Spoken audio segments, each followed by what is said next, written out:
John Evans, who resides in the rustic outback of Alaska, grows giant veggies all right. So big that the Guinness Book of World Records has come a knocking 9 times.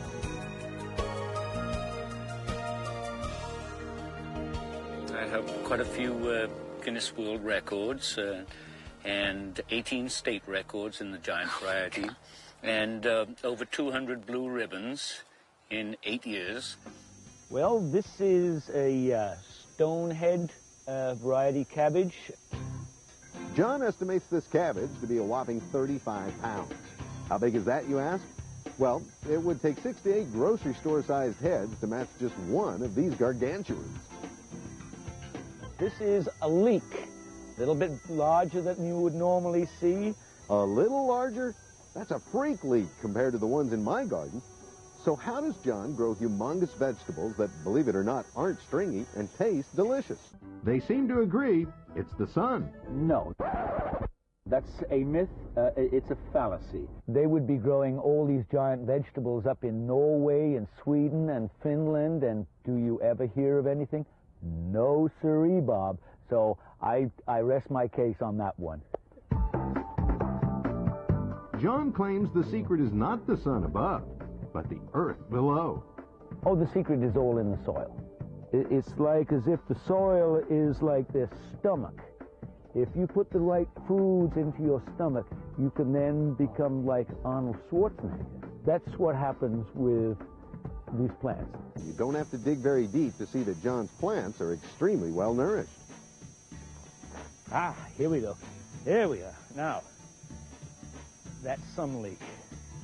Hey, John, how about leaking the secret of big veggies? Like these Brussels sprouts, which last year grew to be the size of apples. Notice on the leaves themselves, the glossiness of the leaves, this glossiness is a type of wax. That wax is where the plants can actually resist bugs from eating them. Slugs don't seem to like my plants, and aphids, many bugs. They just, they go next door. I get it. Plants that don't have to fight off pests or diseases, like this humongous 46-pound celery, can put their energy into growing bigger.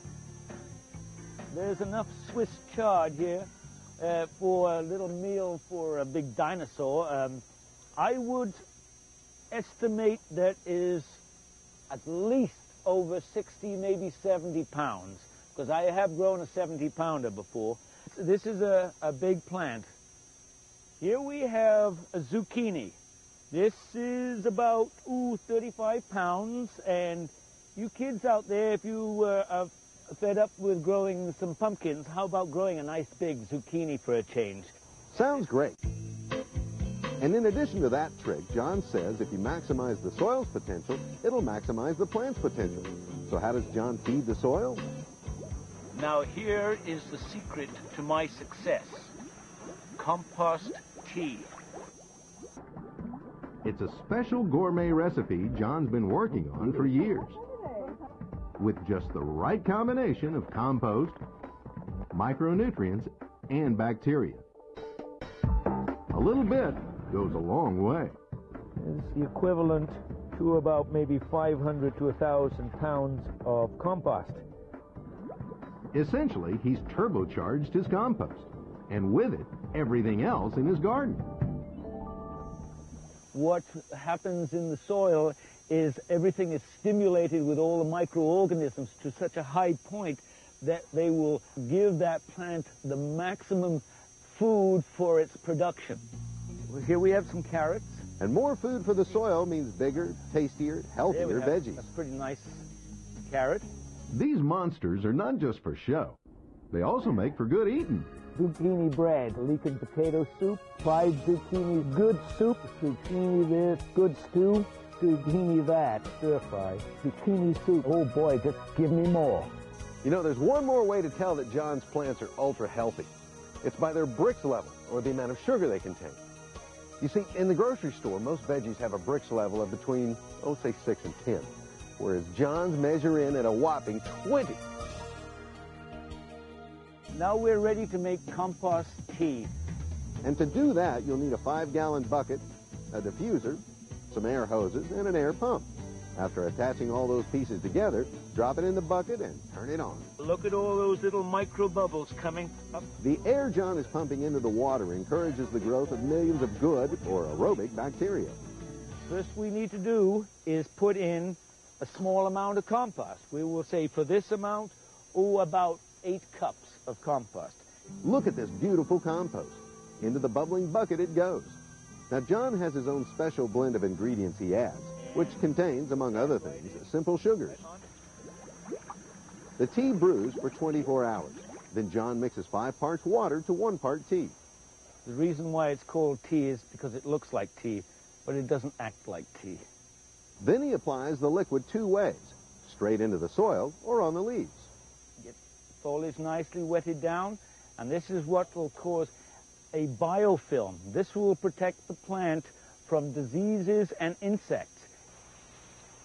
Now for John, bigger veggies isn't always the goal, but a bigger bounty is.